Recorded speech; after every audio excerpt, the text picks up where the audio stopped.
अरे महारानी, आज मैं बहुत प्रसन्न हूँ। आज बहुत ही हर्ष का विषय है। ऐसा क्या हुआ महाराज, तुम आज इतने प्रसन्न दिखाई दे रहे हैं? अरे क्यों ना हूँ महारानी, आज हमारी राजकन्याएं गुरुकुल से विद्या अध्ययन करके वापस जो आ रही हैं। अरे वाह महाराज, हमारी कन्याएं वापस आ रही हैं। जी महारानी, ये तो बड़ी प्रसन्नता का विषय है। बिल्कुल महारानी, हम तो बहुत ही प्रसन्न हैं। चलिए राजकन्याओं को लेकर आते हैं। अवश्य भगवान।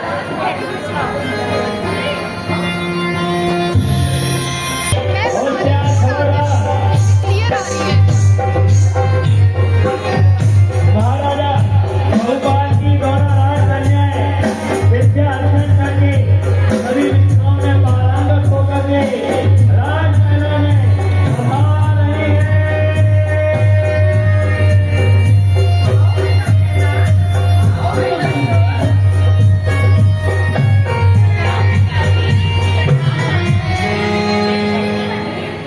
प्रणाम पिताजी, प्रणाम माताजी। प्रणाम पिताजी, प्रणाम माताजी। कैसी हो मैना? आयुष्मान भव। कैसी हो सोर? अच्छी है। कैसी हो पुत्रियों? कैसी हो मैना? आओ स्थान ग्रहण।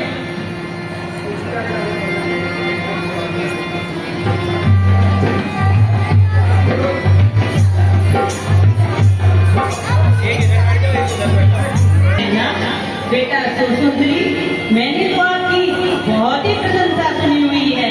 गुरुकुल से संदेशा भी आया था कि आपकी कन्याएं धार्मिक शिक्षा में भी पारंगत हैं, संगीत विद्या में भी पारंगत है और धर्म कार्यों में भी अग्रणी है। क्या ऐसा ही है?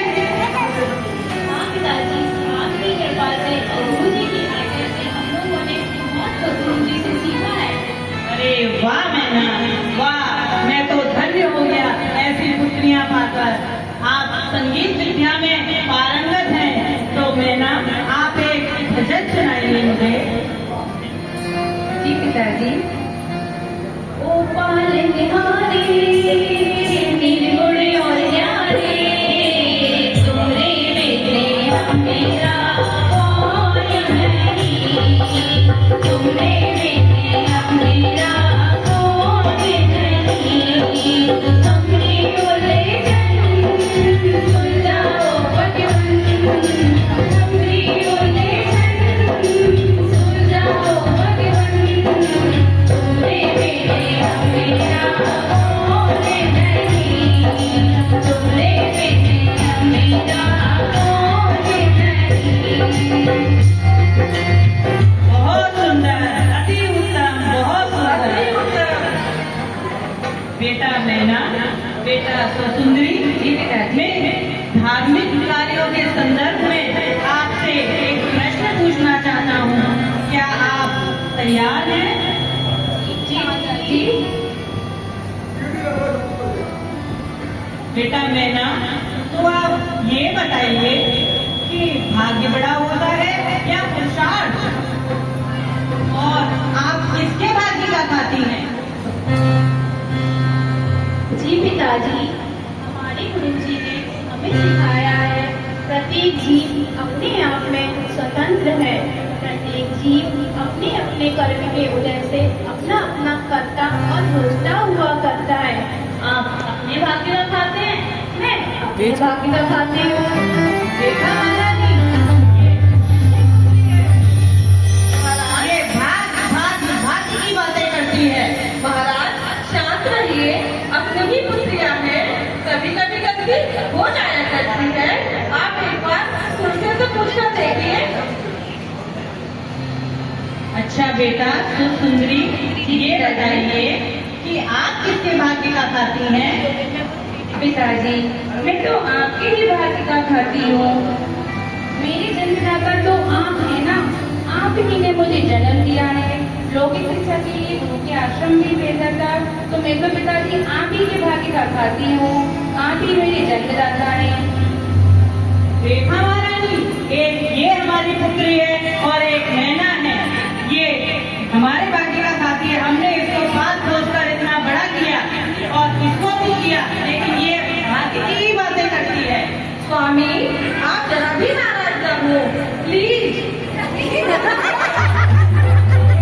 उन्हें पूछना चाहता हूँ कि भाग्य बड़ा होता है या पुरुषार्थ, और आप किसके बाजीरात खाती हैं? जी पिताजी, गुरुजी ने जो सिखाया है उसी के अनुसार मैं आपको बता रही हूँ। हर जीव अपने अपने कर्म के उदय से पाप और पुण्य का संचय करता है। जैसा जीव अपना कर्म करता है वैसा अपना भाग्य बनाता है। ना तो मैं आपके भाग्य का ले सकती हूँ, ना अपने भाग्य का दे सकती हूँ। आप अपने भाग्य का खा रहे हैं और मैं अपने भाग्य का खा रही हूँ। देखा महारानी, ये अभी भी वही बातें की जा रही है, अभी भी भाग्य भाग्य भाग्य पर ही लिखी हुई है। महाराज, आप शांत हो जाइए, अपने क्रोध की कन्या को थोड़ा शांत कीजिए। अपनी ही राज कन्या है ये। जी महारानी, मैं अभी उद्यान की तरफ तय करके जाना चाहता हूँ। मैं उद्यान की तरफ जा रहा हूँ। मंत्री जी,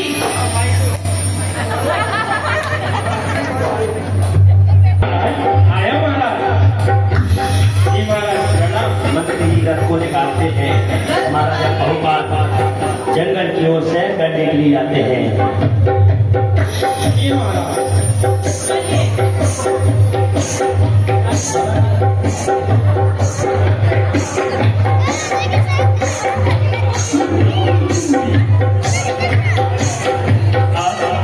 घोड़ा पर आरूढ़ होकर के रथ पर जब वह जंगल की ओर जा रहे हैं, वहाँ 11 फुट के जंगल में एक मोटी भक्त श्रीपाल वहाँ उद्यान में विश्राम के लिए अपने 700 साथी के साथ में बैठे हैं।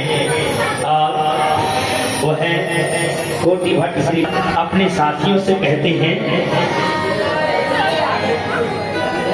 दुख से घबराओ नहीं मेरे साथी, ओहो दुख से घबराओ नहीं मेरे साथी, दुख मानव के जीवन में संगार है, दुख मानव के जीवन में संगार है, दुख से घबराओ नहीं मेरे साथी। और श्रीपाद अपने 700 घोड़ियों के साथ बैठे हैं। उन्हें सांत्वना देते हैं, उन्हें धैर्य बनाते हैं। ये जो कष्ट है, ये दुख है, निश्चित ही पूर्व जन्म का फल है। और उसी समय राजा अपने मंत्री के साथ उद्यान की ओर आते हैं। मंत्री जी, ये अपने उद्यान में कौन बैठा है? जी जरा महाराज। पता करके आइए। जी महाराज, अभी गया और यूं आया। कितनी दुर्गंध आती है लोगों को।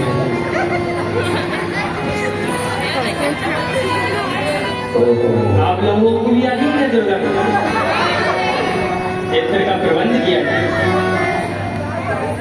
और राजा के पास लौट करके आते हैं। मंत्री जी ने उन्हें अवगत कराया। वहाँ पर कोड़ियाँ बैठे हैं, कोड़ियाँ, और उनमें से काफी सारी दुर्गंध आ रही है। अरे ये कैसी बातें कर रहे हो? दुर्गंध? कहाँ दुर्गंध? आप भी चलकर एक बार देख लीजिए महाराज। बिल्कुल। और उसी समय महाराजा बहुपाल उसी उद्यान में जहाँ सभी कोटि भट्ट के साथ बैठे हैं, वहाँ पहुँचते हैं।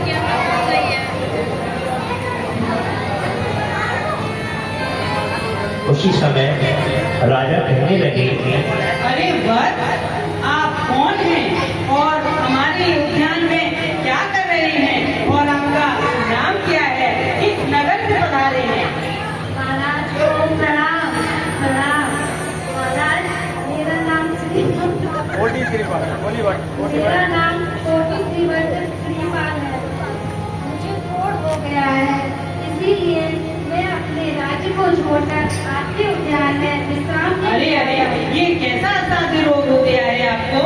हाँ महाराज, मुझे कुष्ठ रोग हो गया है और दुर्गंधमय हो गया है, इसीलिए मैं यहाँ आया हूँ महाराज, और अपने कर्मों की सजा मैं यहाँ भोग रहा हूँ महाराज। और मेरे भाग्य में जो होगा वही होगा महाराज। अच्छा,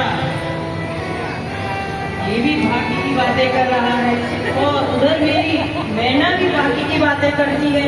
क्यों ना मैं इसका विवाह अपनी मैना से कर दूं? मंत्री जी, जी महाराज। मेरा ये विचार है कि ये जो उद्यान में कोटिभट्ट श्रीपाद बैठे हैं, क्यों ना इनका विवाह अपनी पुत्री मैना से कर दिया जाए। अरे महाराज, ये अशोभनीय विचार आपके मन में कहाँ से आ गया? कहाँ हमारी मैना और कहाँ ये कोड़ी, ऐसे कैसे महाराज?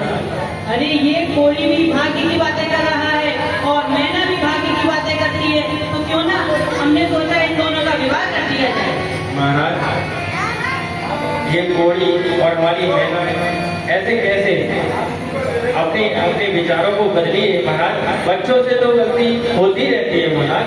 नहीं मंत्री, राजहट, पालहट, प्रियाहट, ये विश्व में प्रसिद्ध है।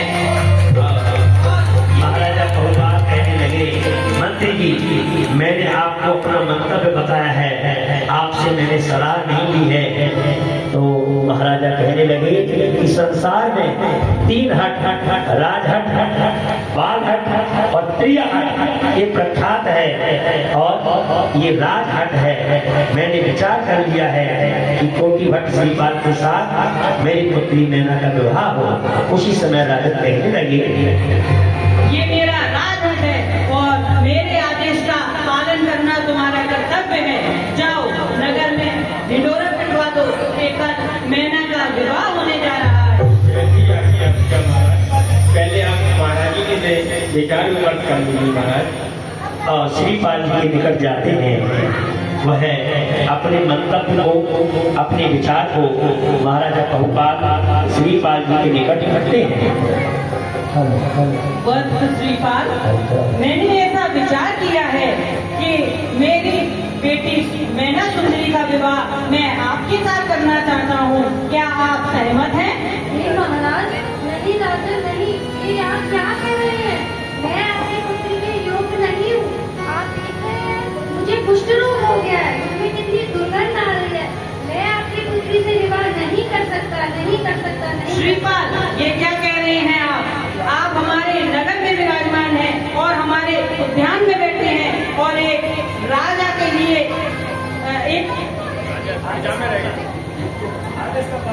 एक राजा का आदेश करने का पालन करना आपका कर्तव्य है। जी महाराज, जैसे आपकी आज्ञा, मेरे भाग्य में जो होगा वही होगा। चलिए इस तरह जी महाराज श्रीपाल जी से वार्तालाप करते हुए महाराजा बहुपाल अपने महलों की ओर चले जाते हैं।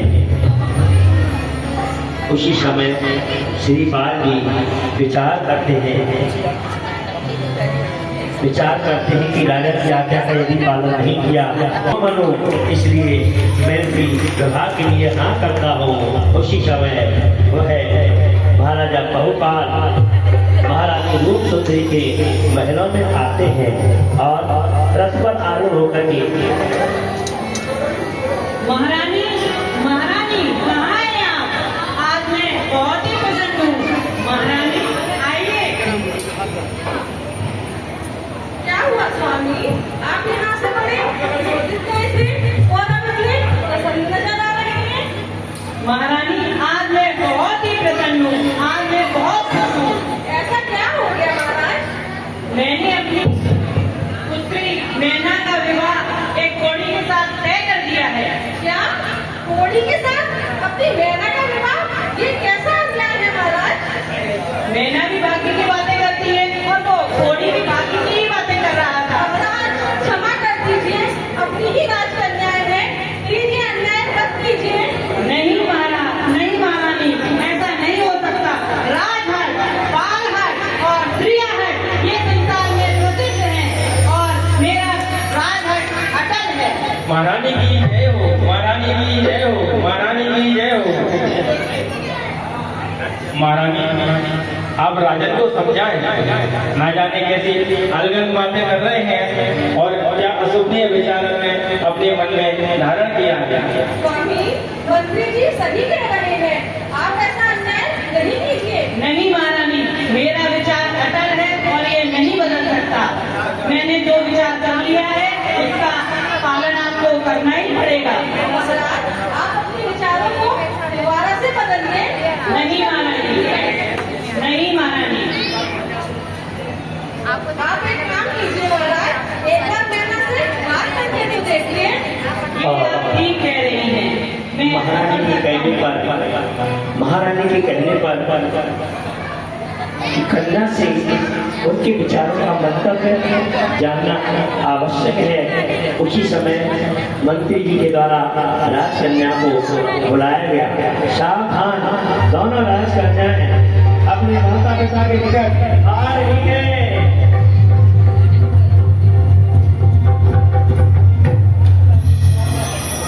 प्रणाम पिताजी, प्रणाम माताजी। आयुष्मान भव। आओ बैठो।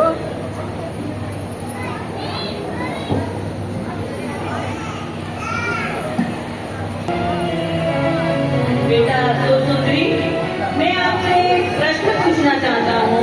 जी पिताजी। अगर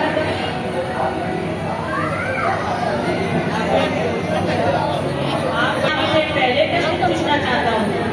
जी पिताजी, पूछिए आप क्या पूछना चाहती हैं? ये बताइए बेटा, अगर आपके मन में किसी के प्रति लगाव हो तो आप मुझे अपना मंतव्य बता सकती हैं। वैसे तो पिताजी मैं कभी इस बारे में आपसे कहना नहीं चाहती थी, परंतु आप पूछ रही हैं तो मैं बता देती हूँ। मैं इस किंदा के राजा वहाँ के राजकुमार से प्रेम करती हूँ और मैं उन्हीं से विवाह करना चाहती हूँ। बहुत अच्छा। देखा महारानी, एक ये हमारी पुत्री है जिसने अपने मन की बात हमें बताई है और हमें बहुत प्रसन्नता हुई कि इसका मंतव्य जानकर। बैठो बेटी। जी पिताजी। स्वामी, आप एक बार हमारी मैना से तो पूछ कर देखिए। बेटा मैना, जैसा कि सुंदरी आपकी बड़ी बहन ने बताया है, ऐसा आपके मन में भी किसी के प्रति लगाव हो तो आप मुझे बता सकती हैं। नहीं पिताजी, मेरे मन में ऐसा कुछ नहीं है।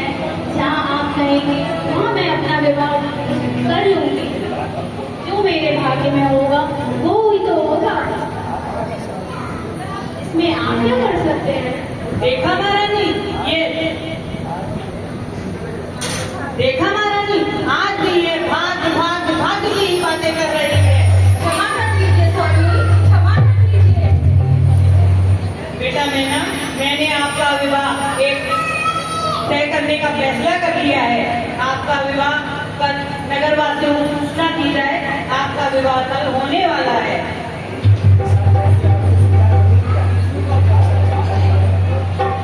मैंने आपका विवाह एक कोड़ी के साथ तय कर दिया है। क्या आप उसको स्वीकार करेंगी? जी पिताजी, जो मेरे भाग्य में होगा और आप मेरे लिए अच्छा ही करेंगे, कुछ बुरा तो नहीं करेंगे ना? देखा महारानी, ये अभी भी अपने भाग्य पर ही अटल है। महाराज, आप अपने विचार को फिर से परिवर्तित करके देखिए। नहीं, अब मैं अपना विचार नहीं बदल सकता। हमारी ही राजकन्याएं हैं ये। नहीं महारानी, जो मैंने कह दिया अब कुछ विचार बदले नहीं जाएंगे। कल मैना का विवाह होने जा रहा है। मंत्री जी। जी महाराज। आया महाराज। जी महाराज, बताइए।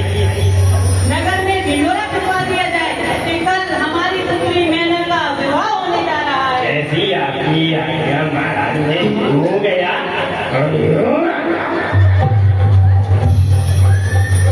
सुनो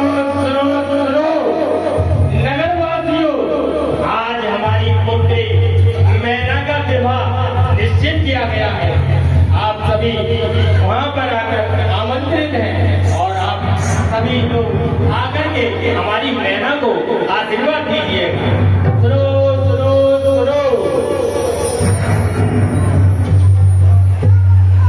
और महामंत्री ने अपने समस्त द्वारपालों की सहयोग से सभी नगर में ये संदेश दिया। महाराजा बहुपाल की छोटी कन्या का विवाह कल महलों में संपन्न होगा। बारात कल के समय यहाँ पधारेगी, उसी समय बारात लेकर के जब श्रीपाद जी आते हैं, उससे पूर्व महलों में नाना प्रकार की रस्में होने लगती हैं और उसी समय राजकन्या को लेकर के उनकी सखियां और उनकी बड़ी बहन महलों में आती हैं, जहां हल्दी की रस्म, मेहंदी की रस्म और मंगल गीतों के साथ वह मंगल कार्य संपन्न किया जाता है। उनकी बहन सुंदरी मंगल गाओ चौपड़ा मंगले गौरी चौके बनावे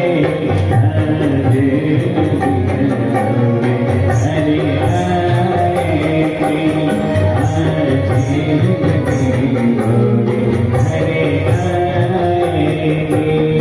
माटी लगाओ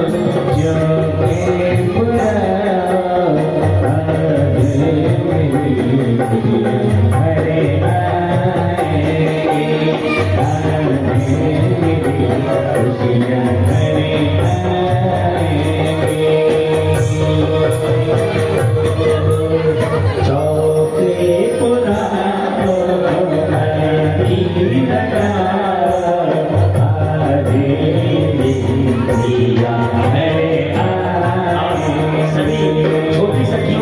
लगाते हैं। यहाँ भी आज तो बहुत ही मंगल शुभ दिन है।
अपने 700 साथियों के साथ महलों की ओर आ रहे हैं और सभी श्री पार्टी की बारात में सम्मिलित हो रहे हैं। हमारे समस्त महिला मंडल और समस्त भक्तगण भी श्री पार्टी की बारात में चलते हैं।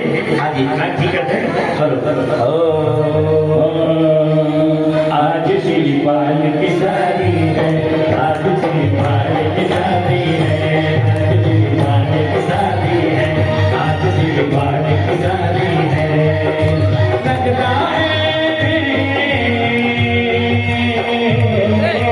लगता है मेरा रे दरबार की शादी है, आज श्री पाल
सूरत से भाई साहब भी साथ में आ रहे हैं हासिल पार्टी के साथ मगर बारात लेकर के मेहमान बुला रहे हैं विजय जी नवीन भाई साहब जी अनूप जी सभी आ रहे हैं कहेंगे क्या आज शिवपाल की शादी है आज शिवपाल की शादी है आज शिवपाल की शादी है आज शिवपाल की शादी है लगता है तेरा रे दरबार की शादी है आज शिवपाल की शादी है आज शिवपाल की शादी है आज शिवपाल की शादी है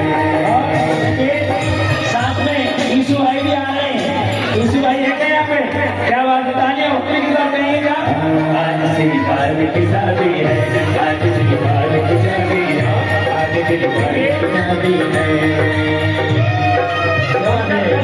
लगता है तेरा रे मर्दार की शादी है आज शिवपाल की शादी है आज डंके हुए आज शिवपाल की शादी है आज शिवपाल की शादी है लगता है तेरा रे मर्दार की शादी है आज शिवपाल की शादी है आज शिवपाल की शादी है वक्त है जो बदौलत बड़ा जुब लगे बहोरत वक्त है जो बदौलत बड़ा जुब लगे बहोरत मेरी बंदी को ना जरे मेरी बंदी को बदली एक मासूम गली के लिए गुलजार से शादी है आज शिवपाल की शादी है आप देखिए जब बैठ जाएंगे सभी लोग जब बारात आती है तो दरवाजे पर बैठ जाओ हाँ जी बैठेंगे सभी बैठेंगे पहले जब बारात आती है तो दरवाजे पर मंगल कलश लेकर के कन्या पक्ष से खड़ी रहती हैं उनकी सखियां बहन और बुआ तो मंगल कलश में श्रीपाद की तरफ से जो विजय जी उनके पक्ष से आए हैं और मंगल कलश में मंगल राशि डाल करके मंगल कलश की रस्म को पूर्ण कर रहे हैं आइएगा और राजा पहुपाल ये सोने की चेन अपने दामाद जी को जब दरवाजे पर बारात आती है तो अपने दामाद को वह कन्या के पिता एक मंगल हार अथवा स्वर्ण जंजीर पहना करके मंगल कार को समर्पण करते हैं जोर मर चले हीरे मोती से नजर उतार दो जोर मर चले हीरे मोती से नजर उतार दो मेरा मोतिया भी तुम पे मार दो मेरा मोतिया भी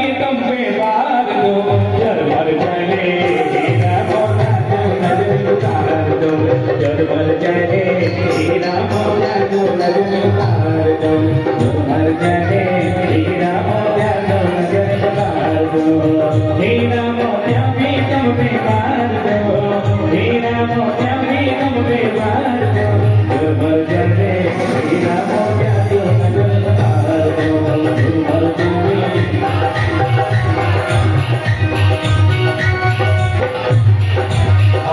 वह बेला आती है मंगल वरमाला की उसी समय श्रीपाल जी मैना से कहने लगते हैं मैना से कहने लगते हैं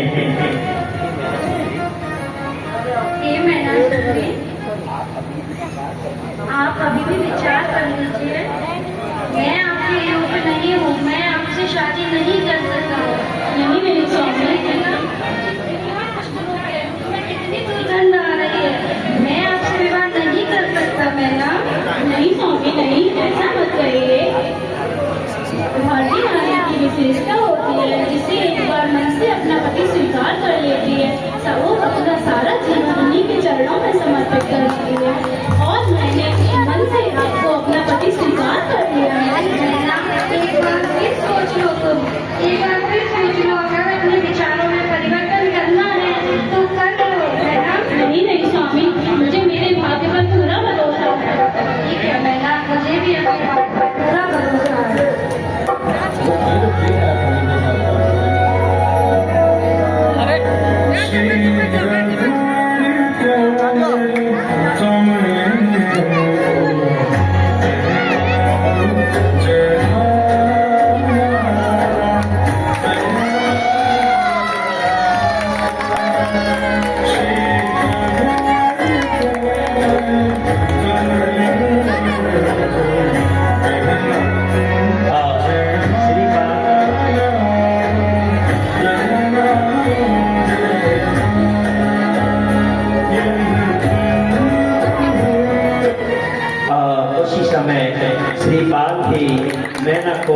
पुष्प हाथ पहना देते हैं।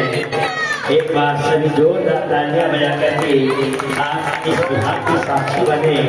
और उसी समय मैना अपने पति श्रीपाल से कहने लगती है, ये स्वामी, आप बहुत अस्वस्थ हैं। आप राजी हैं? उसी समय मैना विचार करती है कि हमारा विवाह तो संपन्न हो गया,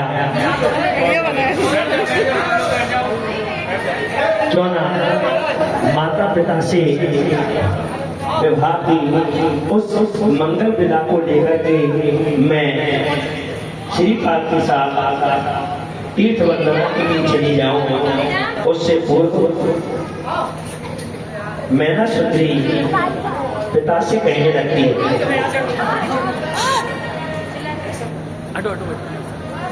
मैना सुंदरी कही पिता से। माँ और पिता का हाथ पकड़ करके आगे लाती है और गले लगती है, परंतु पिता नाराज है। वह अपना होठ से पूर्ण आशीर्वाद अपनी कन्या को नहीं देना चाहते हैं। तो मैना सुंदरी क्या कहती है, मैना सुंदरी कहे पिता से, आगे उदय जब आएगा, छोटी मत जो दिया आगे काम देव बन जाएगा। मैना सुंदरी कहे पिता से, मैना सुंदरी कहे पिता से, आगे उदय जब आएगा, छोटी मत जो दिया आगे काम देव बन जाएगा।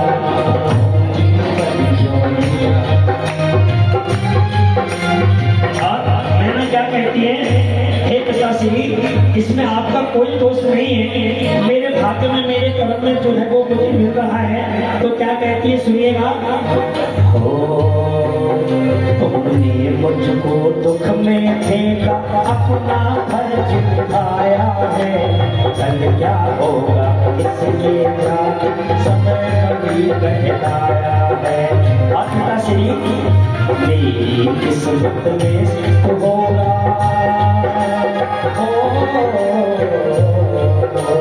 मेरी किस्मत में सुख होगा, दुख ही सुख बन जाएगा।